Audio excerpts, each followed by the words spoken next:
समोर त्यांच्या स्मृतीसमोर नतमस्तक होऊन जयंतीनिमित्त वंदन केलं, अनेक प्रेरणा घेतली।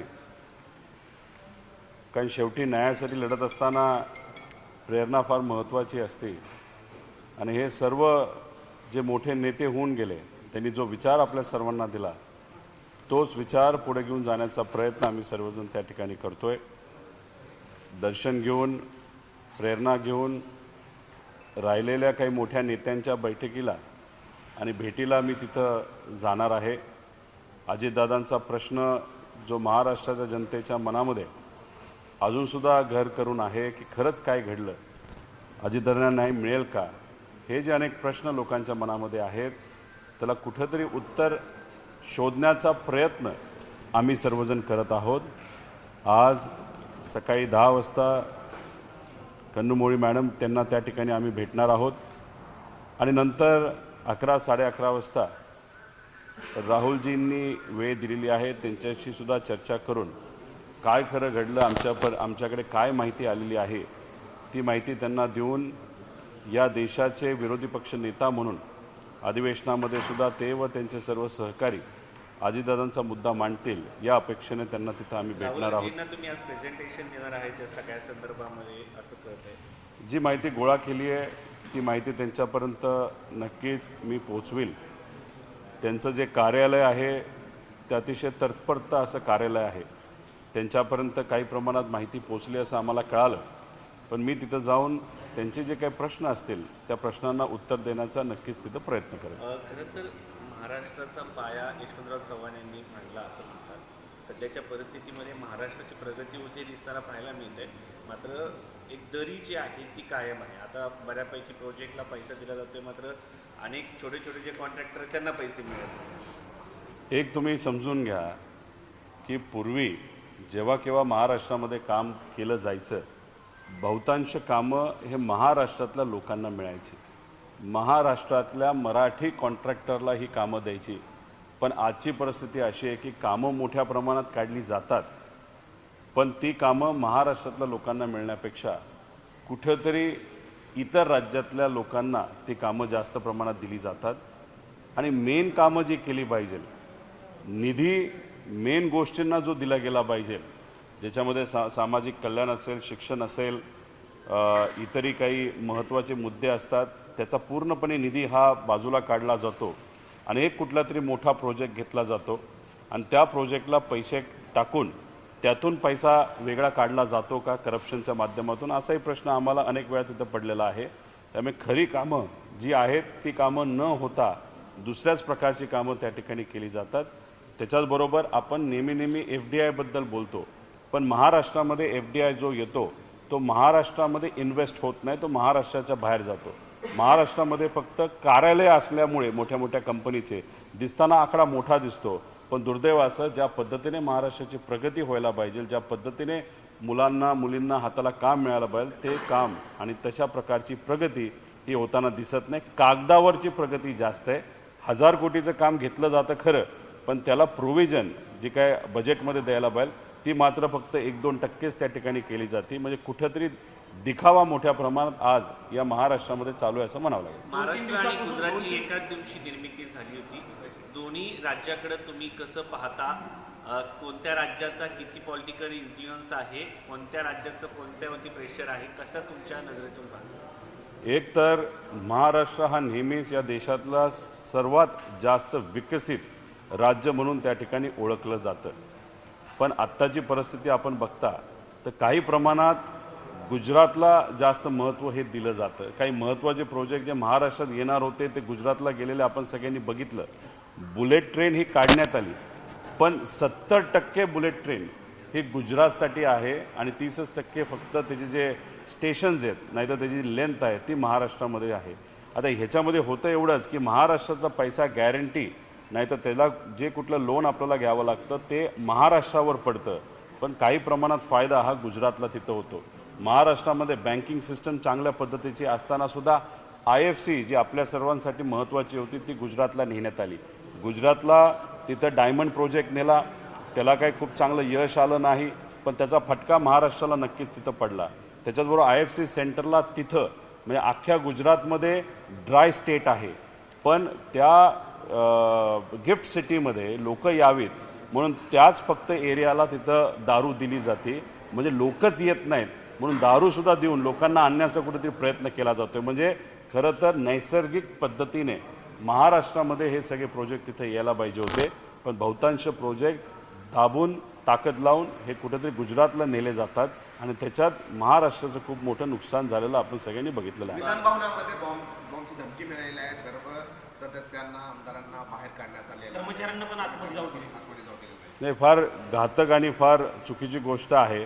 काल आपण जर बघितलं तर जम्मू काश्मीरमध्ये सुद्धा फारुख अब्दुल्ला साहेबांवर एक तिथं ॲसेसिनेशनचा प्रयत्न तिथं झाला आणि आता महाराष्ट्रामध्ये बॉम्ब ची धमकी तिथं दिली गेली असेल, मग काळजी तर घेतलीच पाहिजे.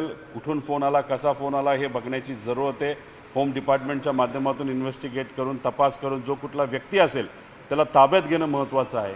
आणि अशा पद्धतीने मुद्दामूनच फक्त भीती दाखवायची म्हणून त्याला तिथं धमकी दिली होती का त्याच्यामागे काय वेगळं होतं हे आपल्याला नक्कीच बघावं लागेल. पण तपास झाल्याशिवाय अधिवेशन चालून देऊ नका एवढी मात्र विनंती एक आमदार म्हणून आणि नागरिक म्हणून तिथे मी करतो. इराण आणि इस्रायलच्या या सगळ्या युद्धामध्ये महाराष्ट्र किंवा देश आपला पूर्ण गॅसवरती गेलेला आहे. अनेक ठिकाणी गॅस टंचाई पाहायला मिळते. इंधनासाठी देखील अनेक ठिकाणी राखा लागण्याची भीती निर्माण झाली आहे. तुमची प्रतिक्रिया? देश चालवत असताना जेव्हा केव्हा एखादी अडचण येईल तेव्हा देशाला मदत करणारे कोण आपल्याकडे मित्र आहेत हे बघणं पण तितकंच महत्त्वाचं आणि त्याच्यासाठी आपलं जे परदेशाचं धोरण आहे ते योग्य पद्धतीने असणं महत्त्वाचं आहे. दुर्दैव असं की आज कुठेतरी आपण एकटं पडल्यासारखं आहे. अमेरिका आपल्याला धमकी देते आणि अमेरिकाच आपल्याला सांगते की महिनाभर तुम्ही रशियाकडनं तिथं तेल घेऊ शकता. म्हणजे आपण आपला देश चालवतोय का अमेरिका आपला देश चालवते अशी आजची परिस्थिती आहे. आणि जे काय इराणमध्ये तिथं घडलं, खरं तर जेव्हा अडचणीचा काळ होता तेव्हा इराणली आपल्याला तेल देऊन मदत केली होती, पण इराण जेव्हा अडचणीत आलं कुठेतरी शांतता असावी, हे सगळे प्रकार घडू नये, तेव्हा खऱ्या अर्थाने आपल्या देशाने एक भूमिका घ्यायला पाहिजे होती. दुर्दैवाने ती भूमिका आपण तिथं घेऊ शकलो नाही. आपण इंडियन ओशनचे आपण प्रोटेक्टर आहोत, म्हणजे इंडियन ओशन जे आपलं मोठं आहे त्याचे आपण प्रोटेक्शन करण्याची जबाबदारी आपण तिथं घेतली होती आणि त्याच पाण्यामध्ये त्याच समुद्रामध्ये इराणची एक बोट ज्याच्यामध्ये कुठंच तिथं दारूगोळा नव्हता, कारण का ती बोट नेव्हीची आपल्या देशामध्ये एका एकत्रित प्रॅक्टिस करण्यासाठी ती आली होती आणि त्या बोटीला सुद्धा जर आपण वाचू शकलो नाही तर त्याचा अर्थ आणि त्याचा एक फार वेगळा संदेश हा अख्ख्या जगामध्ये गेला आहे. आणि आज जी या देशामध्ये परिस्थिती झाली आहे ती झाली LPGची. आज छोटे मोठे व्यवसाय करणारे जे कोणी दुकानदार असतील, नाहीतर हॉटेलवाले असतील, नाहीतर रेस्टॉरंटवाले असतील, नाहीतर टपरीवाले असतील, दुर्दैव असं की ज्याच्यावर त्यांचं पोट चालतं त्याला जो गॅस लागतो तो गॅस आपल्याला आज मिळत नाही.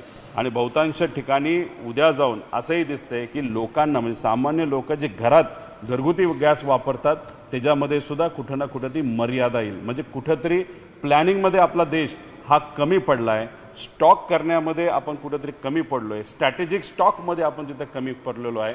आणि ही गोष्ट तसं बघितलं तर या आपल्या देशाला जेव्हा आपण कितीतरी $5 ट्रिलियन इकॉनॉमीचा विचाराने तिथं ध्येय घेऊन जातो तिथं अशी परिस्थिती येत असेल तर ती दुर्दैवी आहे असं आपल्याला म्हणावं लागेल. पुण्यातली काय परिस्थिती आहे? इंडस्ट्री मोठी आहे पुण्यामध्ये, चाकण आहे, बारामती आहे, इंदापूर आहे, तिथे मोठ्या कंपन्या आहेत, कर्मचारी, इंधन, काय सिच्युएशन आहे? खास करून चाकण या महिन्यात नाही, याचा इम्पॅक्ट जो आहे तो स्मॉल स्केल इंडस्ट्रीला खूप मोठ्या प्रमाणात तिथं पडू शकतो. आणि क्लीन गॅस नाही तर क्लीन फ्युएल जिथं वापरलं जातं, जसं की फार्मास्युटिकलला कदाचित तिथं वापरलं जातं, केमिकलला तिथं वापरलं जातं आणि तिथं असा गॅस नसेल तर त्याचा फटका खूप मोठ्या प्रमाणात तिथं होऊ शकतो. आधीच मॅन्युफॅक्चरिंग सेक्टर हे मोठ्या प्रमाणात अडचणीत आलेलं आहे आणि आज कुठंतरी पुढं येण्याचा प्रयत्न मॅन्युफॅक्चरिंग सेक्टर करत असताना रॉ मटेरियल नसल्यामुळे त्यांचा प्लांट जर तिथं बंद होत असेल नाही तर पडत असेल तर भीती अशी वाटते की खर्च कमी करण्यासाठी उद्या जाऊन नोकरीवर गदा त्या ठिकाणी येऊ नये, एम्प्लॉयमेंटवर गदा तिथं येऊ नये, असे अनेक प्रश्न आहेत. आणि हे काय लगेच सुटण्यासारखं आहे असं नाही.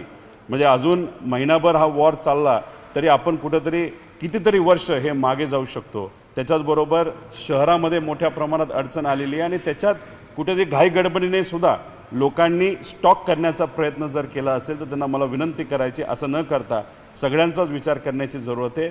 पण स्ट्रॅटेजिक स्टॉकमध्ये, प्लॅनिंगमध्ये आणि परराष्ट्र धोरणामध्ये आपला देश हा कुठेतरी कमी पडला नाही तर हरला असं आपलं नक्कीच म्हणता येईल. तर एक माहिती समोर येते, चीन आणि बांगलादेश या दोन्ही जहाजाला हॉर्मोनच्या सामुद्री धुळीतून तेल आणण्याची परवानगी मिळाल्याची कळत आहे, मात्र भारताला मिळताना पाहायला मिळत नाही. काय कारण असेल? भारताला योग्य भूमिका घेतली असती. तसं भारताचं आणि इराणचं काय वाकडं नव्हतं, काय अडचणीचं नव्हतं. जेव्हा केव्हा भारताला तेल मिळत नव्हतं तेव्हा इराणली भारताच्या किमतीवर, म्हणजे आपण INR मध्ये, म्हणजे आपल्या पैशामध्ये त्यांनी तेल तिथं दिलेलं आहे. अडचणीच्या काळामध्ये त्यांनी तिथं आपल्याला मदत केलेली आहे. पण ते जेव्हा अडचणीत होते तेव्हा साधा एक शब्द नाही, एक साधी ट्विट नाही.